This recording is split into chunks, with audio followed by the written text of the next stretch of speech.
I'm Emma and welcome back to my channel. Today I'm showing you the process behind this painting of a Franklin Gull that I did.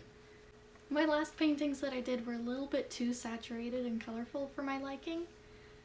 So for this one I tried to pretend that I was using a really old, desaturated set of watercolors. Just like burnt umber, Payne's gray, yellow ochre, and the strongest color being the red, but the rest being like really earthy and desaturated. So let's get on with the video. I was looking at art on Pinterest and I found one painting in particular that inspired me to try a couple different things on this painting. Now I can't quite track down who the artist is, but if I had to take a guess I would say it's Charles Tunnicliffe. Although I'm not sure because it doesn't look like his other studies that I've seen, but it might just be that he's working with a different medium. Most likely it's another artist, but reverse image searching isn't working. Here are the paintings that I'm talking about. I really like the earthy pigments, and I also noticed that he used the white of the paper as the white of the animal just to save time on a couple of those sketches. Normally I like to use a toned paper and then use something whiter to paint the white and it just pops off the page, but I thought this was neat and something different to try. I'm also referencing this horse painting by Edwin Noble for the colors, as well as a painting by Stefan Kolesnikov.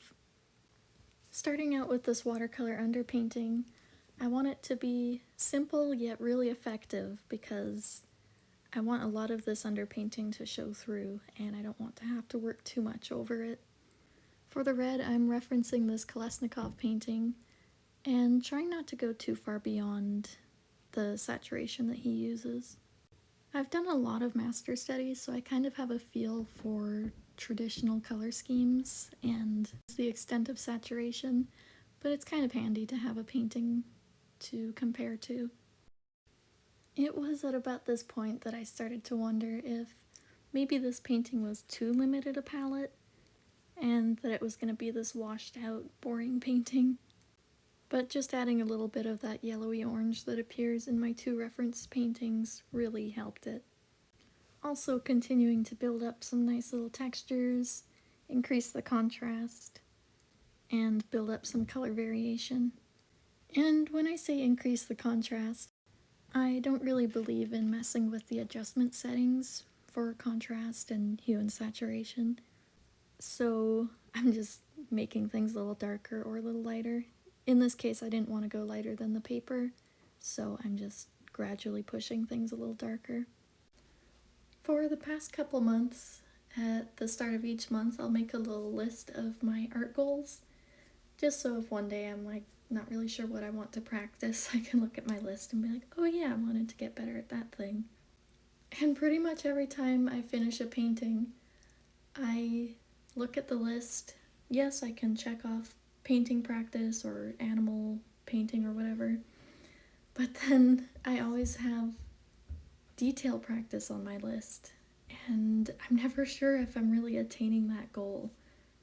I want to get better at painting detail and making like a more realistic rendering, and it's kind of fighting against my taste because I like really simple renderings that are just like the bare minimum.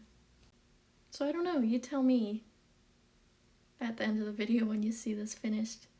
Does it look finished? Does it look like it has a sense of detail? Of course, if you look really close and start looking for detail, you're not really gonna see it. But just like overall first impression, does it look like it's lacking or does it read? Yeah, detail is kind of a tricky concept for me because I've been staring at my artwork for so long, I don't really know how it's reading anymore, like that first impression for the viewer. So it's kind of hard to tell, like, am I doing enough? Or does it look kind of loose and unfinished? I mean, I like loose and unfinished, but at the same time, I guess I'm trying to find a balance between loose and rendered detail. I don't know, it's tricky because I like my work, but then at the same time, let's say if I were hired to do some bird illustrations for like a nature guide or something, I would constantly be wondering, like, does this look finished? Is it rendered enough? Like, I like my work for myself, but if I'm doing something, if I'm being paid, then I start to get worried. But I do really think that is the normal artist experience. And I see a lot of beginner or intermediate artists that really don't like their own work. So yeah, I'm happy I like my own work. That helps a lot with practicing and staying motivated. Hope you enjoyed the video and have a wonderful day.